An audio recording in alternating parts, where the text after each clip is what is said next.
ये भारत के सबसे पावन नगरों में से एक है और उन 4 पावन जगहों में से भी एक है जहां कुंभ मेला आयोजित किया जाता है। ये भारत की दूसरी सबसे बड़ी नदी गोदावरी का उद्गम स्थल भी है। यहीं पर हिंदू अस्थि विसर्जन करके पुण्यात्मा के लिए प्रार्थना करते हैं। साथ ही इसे एशिया की सबसे बड़ी प्याज मंडी के तौर पर भी जाना जाता है और देश की 90% वाइन का उत्पादन भी यहीं होता है। 75 दिनों तक संजीवनी की गाड़ी 5000 किलोमीटर का सफर तय करते हुए दूर दराज के गांवों तक पहुंच रही है।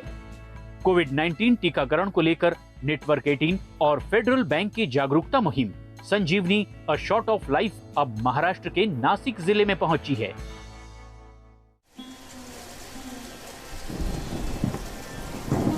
नासिक जिले में मानसून की फुहार बिना रुके बरस रही है।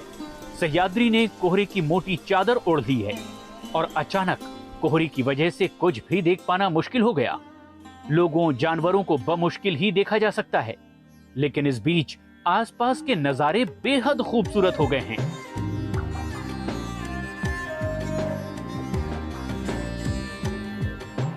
हरे भरे पश्चिमी घाट बेहद ही मनोरम और शांत।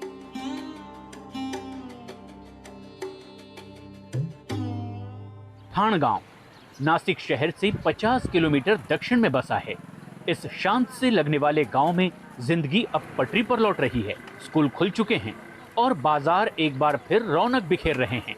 संजीवनी की टीम के लिए टीकाकरण को लेकर जागरूकता बढ़ाने के लिए इससे अच्छा वक्त और क्या हो सकता है।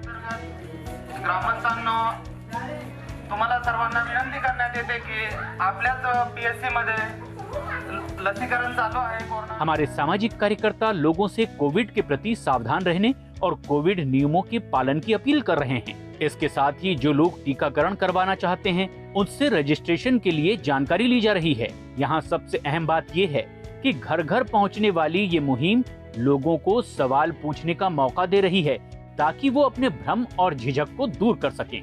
पहिला डोस घेतलाय आणि करोना झाला तरी तो कमी प्रमाणात राहतो, जगू शकतो माणूस। काळजी घेणं गरजेचं आहे। गांव के चौक पर संजीवनी के सामाजिक कार्यकर्ता बड़ी तादाद में मौजूद लोगों के साथ टीकाकरण को लेकर एक बड़ा जागरूकता कार्यक्रम आयोजित कर रहे हैं, जहां टीके को लेकर नई जानकारी देने वाले पैम्फलेट दिए जा रहे हैं, जिनमें टीकाकरण की प्रक्रिया को भी समझाया गया है। साथ ही कोरोना वायरस का मैस्कॉट जो लोगों को याद दिलाता है कि महामारी अभी खत्म नहीं हुई है और टीका लगवाना बेहद ही जरूरी है।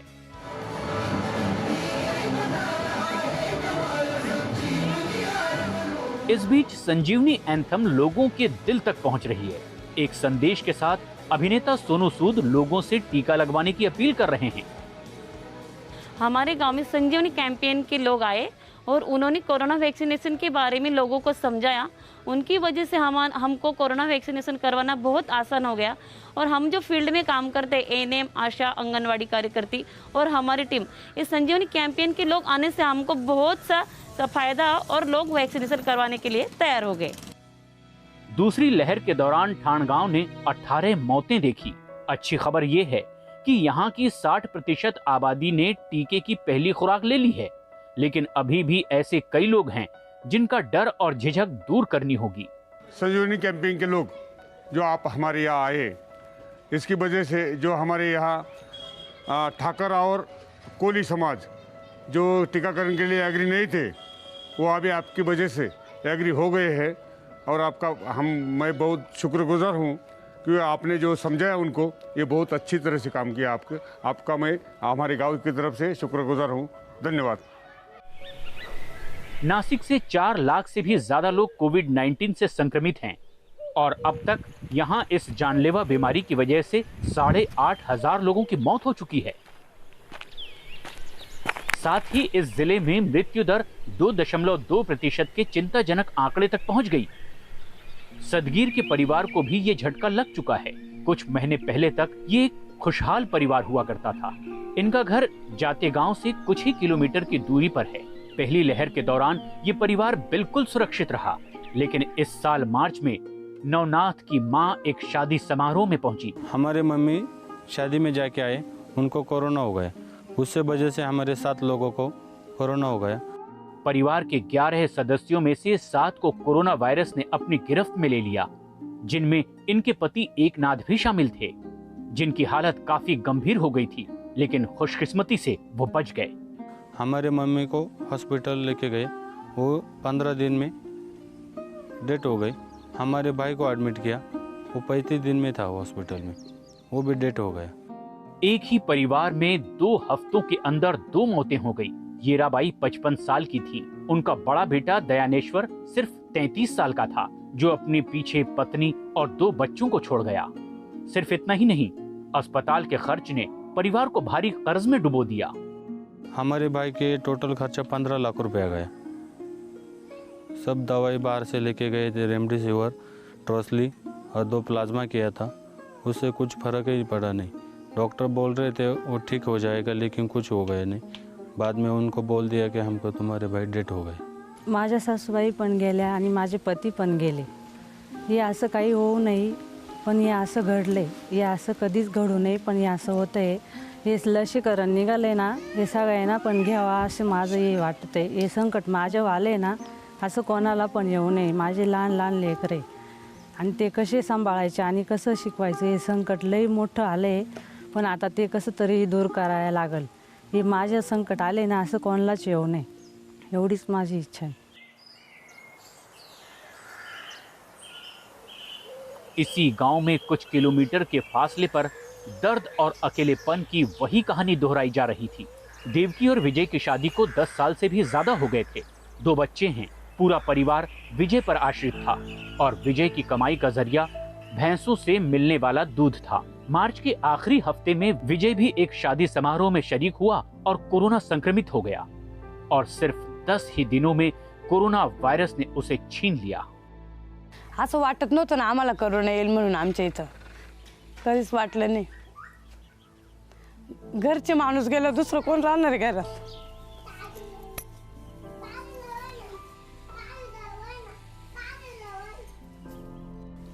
सरकारने मदत केली तर बरं होईल। 2 लहान मुलं आहे मला।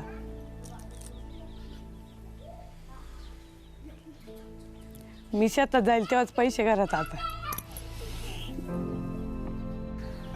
परिवार का खेत बंजर पड़ा है। फसलें लगातार बर्बाद होती रही हैं। खुद कोरोना संक्रमण झेल चुकी देवकी का कहना है कि उसके पास पैसा कमाने का कोई जरिया नहीं है। विजय के माता पिता इतने बूढ़े हैं कि कोई काम नहीं कर सकते। देवकी के पास सिर्फ एक ही जरिया है, खेतों में मजदूरी करके परिवार का पेट पालना। त्या टायमाला लसच नव्हती, 50-60च्या पुढे लस होती त्या टायमाला। एक ही गांव में हुई 3 मौतों में एक बात समान थी, तीनों में से किसी ने भी टीका नहीं लगवाया था। देवकी, आपने क्या टीका लिया है? वैक्सीन नहीं लिया। अच्छा, क्यों नहीं लिया? मेरे को डर लग रहा है इसलिए। डर लगता है? हाँ। किस बात का? ते आजारी होऊन जातं म्हणून, आप थंडी ताप येतं म्हणून। समझा देंगे उनको भी क्या फायदा क्या है वैक्सीन लेने का? ओके, काय ना ताई, वॅक्सिन घेतल्याने तुम्हाला एक तर तुमच्या आरोग्यास काहीच त्याचं होत नाही। ज्या तुम्हाला वाटतं की आपण असं मला वाटतं की आजारी होतं माणूस। हा होत, आता काय गोळी असते एखादी, तिने थोडंसं कधी कधी गोळी विना जेवणाची घेतली तर ती लागते, पण त्रास होतो तर गोळी शेवटी ती थोडाफार त्रास होतो, नॉर्मल ताप येतो किंवा मग थोडा अशक्तपणा जाणवतो, पण नंतर व्यवस्थित होतं। हमने ठान लिया कि देवकी से बात करके, अपील करके उसे टीका लगवाने के लिए मनाकर ही रहेंगे, ताकि हम ऐसी मौत होने से बचा सकें जिसे रोका जा सकता है। अभी आप क्या लेंगे? चलेगा, ले लेंगे। आप कब लेंगे? उद्या घेऊन टाकल। कल? ओके, ठीक है। सर्दी खांसी भी हो तो भी ये हॉस्पिटल जाना पसंद नहीं करेंगे, और उसमें में लस लेना इनके लिए मतलब थोड़ा डिफ़िकल्ट होता है भरोसा कर पाना। लेकिन क्या हम जैसे अगर कोई आए, इनको समझाए कि कितना फ़ायदेमंद है, क्या है, थोड़ा सा कुछ बताइए, हमने खुद लिए इस तरह से कुछ कर पाए, तो ये हम पे भरोसा रखते हैं। मतलब इनको कोई श्योरिटी देने वाला हो तो ये हम पे भरोसा कर लेते हैं। अगली सुबह का सूरज निकला। इस दिन आदिवासी दिवस था। हमने इस दिन को चुना ताकि संजीवनी में उनके भरोसे को सम्मानित किया जा सके। दोनों ही परिवार के सदस्यों को बस में नजदीक के ही टीकाकरण केंद्र ले जाया गया, ताकि उन्हें वैक्सीन रूपी सुरक्षा कवच दिया जा सके। हमने कई बार देखा है कि लोग टीका लगवाने के लिए तैयार होते हैं, लेकिन वो इसलिए नहीं आ पाते हैं क्योंकि वैक्सीनेशन सेंटर तक पहुंचने के लिए उनको महंगा पड़ता है। इसी वजह से संजीवनी कैंपेन का ये एक अहम हिस्सा है ये बस सर्विस, जो लोगों को अपने घरों से लेकर वैक्सीनेशन सेंटर तक पहुंचाती है बिना एक पैसा लिए।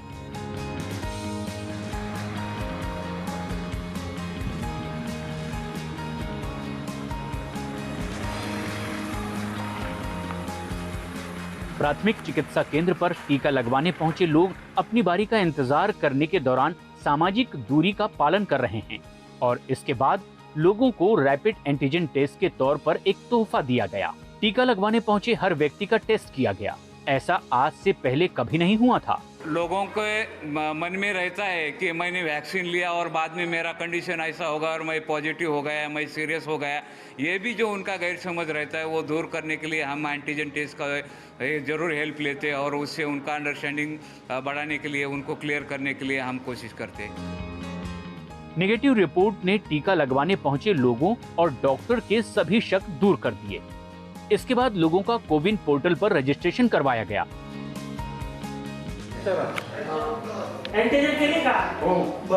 और फिर एक के बाद एक सभी का टीकाकरण किया गया। सुनीता, नवनाथ और उनकी पत्नी और देवकी सभी को संजीवनी की इस मुहिम से टीके का सुरक्षा कवच मिल गया। आम्ही संजीवनी बसमधून येथे आलेलो आहे लस घ्यायला। पहिल्यांदाच घेतोय आम्ही ही लस। आम्हाला ही लस घेतलेली आहे, आम्हाला खूप आनंद झाला आहे। माझे पती गमावले, ते स्वर्गात गेले, त्यांना पण खूप आनंद होईल व लस घेतलेली आम्ही।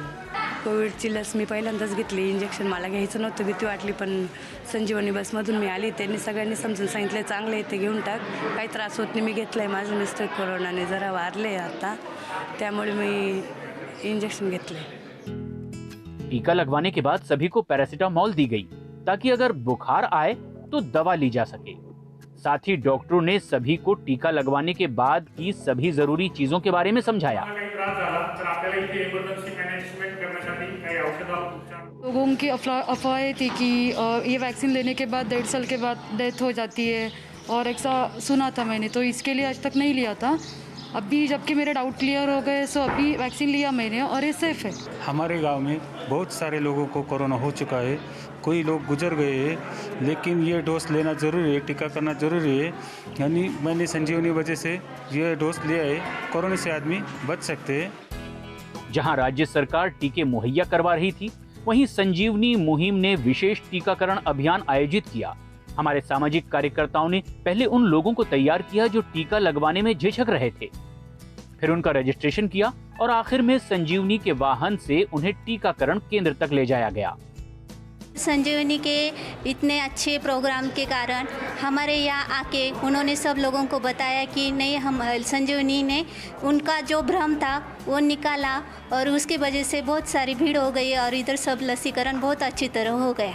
तो संजीवनी जो कैंपेन है उसके सब साथियों को मैं धन्यवाद देना चाहता हूँ कि इस दुर्गम एरिया में और जहाँ पे लाइट का, पानी का और रास्ते का सब प्रॉब्लम्स हमेशा रहता है, वहाँ तक आके उन्होंने जो हेल्प करने की कोशिश की और अच्छी तरह से हेल्प किया है। संजीवनी प्रोजेक्ट के अंदर 200 गांव में से हम ट्रांसपोर्टेशन की फैसिलिटीज़ प्रोवाइड कर रहे हैं।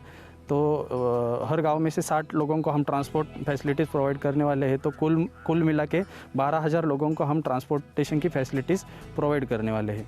नेटवर्क 18 और फेडरल बैंक की तरफ से संजीवनी वैन और ये जो मुहिम चलाई जा रही है, इसकी मैं काफ़ी सराहना करता हूँ और आप सबका धन्यवाद अदा करता हूँ कि हमारा जाते गाँव एक ट्राइबल पॉपुलेशन का, आदिवासी वाड़ी बस्ती का ये विलेज है और यहाँ के जो क्लस्टर विलेजेस है वो भी रिमोट प्लेसेस पे। ऐसा रिमोट प्लेस जहाँ पे आप लोग आके ये वैन के माध्यम से, नेटवर्क 18 और फेडरल बैंक के माध्यम से जो अवेयरनेस कर रहे, उसके चलते ये जो टीकाकरण मुहिम है ये और सहज और सफल होने में काफ़ी मदद होगी।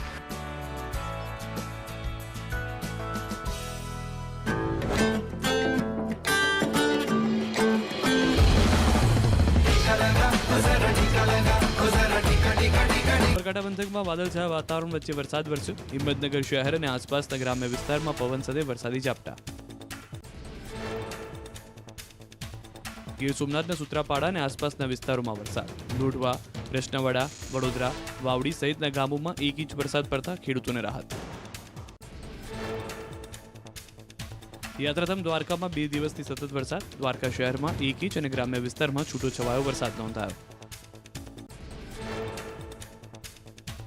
સૌરાષ્ટ્ર સૌથી વિશાળ ડેમની વધી જળ સપાટી. શેત્રુંજી ડેમની સપાટી વધીને 31.10 ફૂટે પહોંચી. શેત્રુંજી ડેમ 83% વધુ ભરાતા નીચાણવાળા વિસ્તારોને એલર્ટ કરાયા.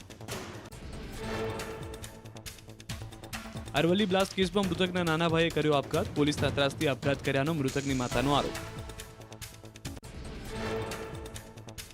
અમરેલીના ચલાલાના પેટ્રોલ પંપમાં સિંહો ઘૂસ્યા. ધારી રોડ પર આવેલા પેટ્રોલ પંપ નજીક 2 સિંહ ઘૂસી જતા પશુઓ અફરાતફરી મચી ગઈ. સમગ્ર ઘટના સીસીટીવીમાં કેદ. રાજકોટના રાજવી પરિવારની મિલકતનો વિવાદ વધુ ગરમાયો. રાજવીના ભત્રીજા રણશૂર વીસીએ અધિકારીઓ પર 10 કરોડ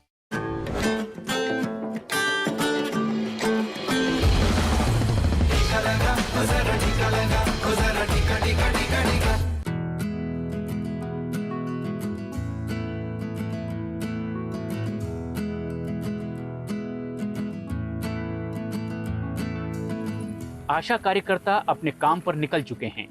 गुजरात की सीमा पर दूर दराज के इलाके में बसे इस थाना पाड़ा गांव में स्वास्थ्यकर्मी जंगलों और नदियों को लांघते हुए कई किलोमीटर पैदल चलकर मरीजों तक पहुंचते हैं, खासतौर पर कोरोना संक्रमितों के लिए. दादा, वो दादा, झोपले की काय? आम्ही तुम्हाला भेटायला आलोय. संगीता भोय आशा सुपरवाइजर हैं, जिनकी टीम में 12 आशा कार्यकर्ता हैं और जमीनी स्तर पर संगीता का काम बेहद ही सराहनीय रहा है.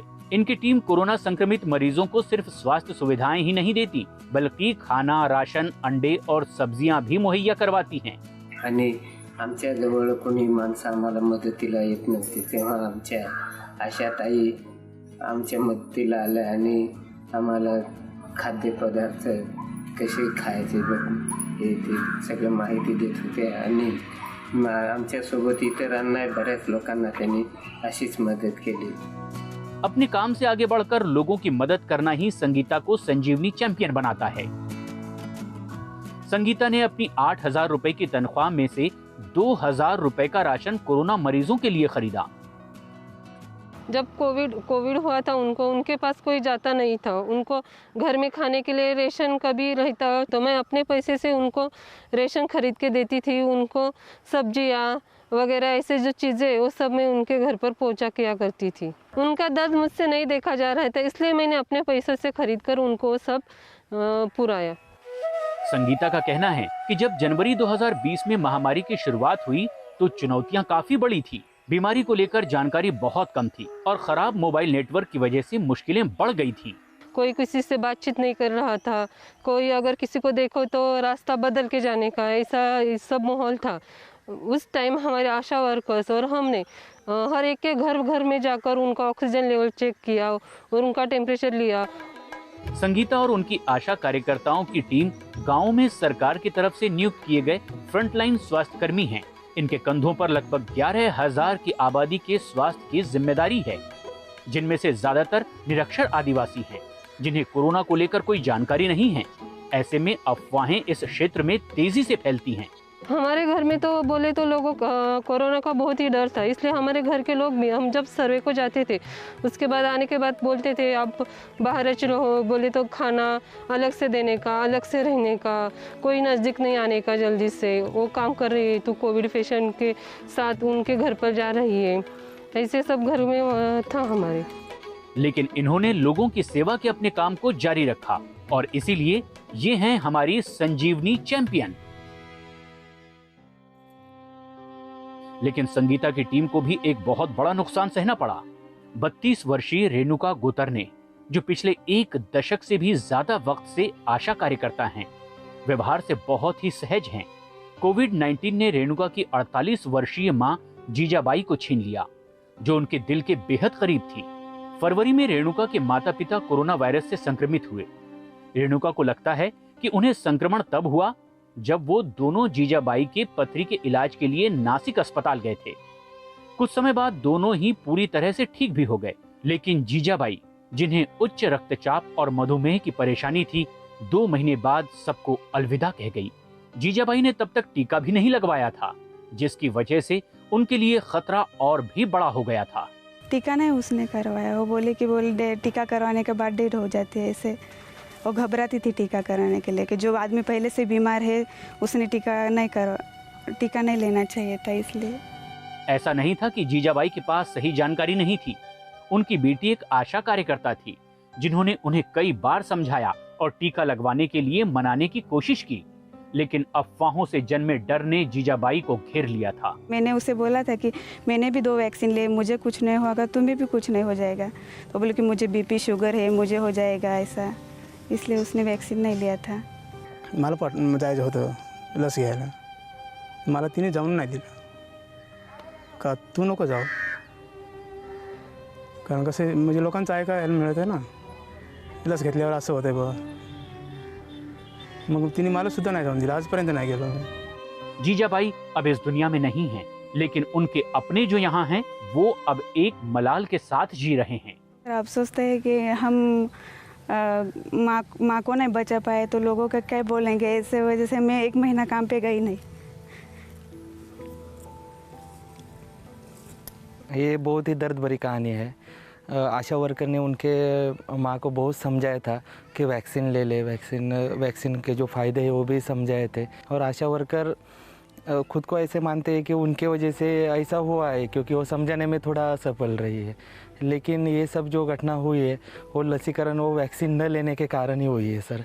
अगर ये 2 डोज अगर ले लेते तो ऐसी घटना टल सकती थी। जो हमारे घर में हुआ बाकी और घर के लोगों को नहीं होना चाहिए ऐसा,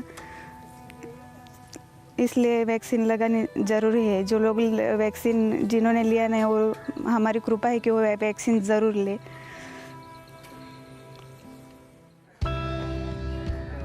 ये एक ऐसा मंजर है जो किसी भी स्वास्थ्य कर्मी की धड़कनें बढ़ा दे। थानापाड़ा में एक बैंक के बाहर बड़ी तादाद में लोग मौजूद हैं, जिनके मुंह पर न मास्क है और ना ही उन्होंने सामाजिक दूरी का ख्याल रखा। तुम्ही मास्क काय नाही घातला? मास्क आहे ना, आहे ना मास्क? कुठे आहे मास्क? कुठे आहे? मला कोरोना गेले काय? तुम्ही मास्क काय नाही घातला? नाही ना आणले। कुठे आहे मास्क? कुठे आहे? घरीच। आणि तुमचा मास्क कुठे आहे? मास्क कुठे आहे? तुमचा मास्क कुठे आहे? कोरोना गेले काय? कोरोना गेले? ऐसा लग रहा है कि लोग ये मान चुके हैं कि महामारी खत्म हो चुकी है। यही वजह है कि संजीवनी को इस जागरूकता मुहिम के साथ जमीनी स्तर पर उतरना पड़ा, ताकि लोगों को याद दिलाया जा सके कि दूसरी लहर के विकराल रूप ने कई जानें ले ली, और इस तरह की लापरवाही से भारत बहुत जल्द तीसरी लहर की दहलीज पर आ खड़ा होगा। इस तरह की मुहिम में नुक्कड़ नाटक बेहद कारगर रहते हैं। हो घाबरतात, म्हणतात आम्हाला आजार होईल, आम्ही दगाव पुढे, त्याच्यामुळे लस घेत नाहीत लोक। पण आम्ही खूप सांगतो ना, लस घ्या, काही लोक घाबरतात। ते बऱ्यापैकी लसीकरण झालेले आमचे, ते 2-4 वेळेस झालेलं आहे। क्योंकि इन्हें समझना आसान होता है। हमारे संदेश को लोगों तक पहुंचाने में मराठी में बनी संजीवनी एंथम ने अपना काम किया।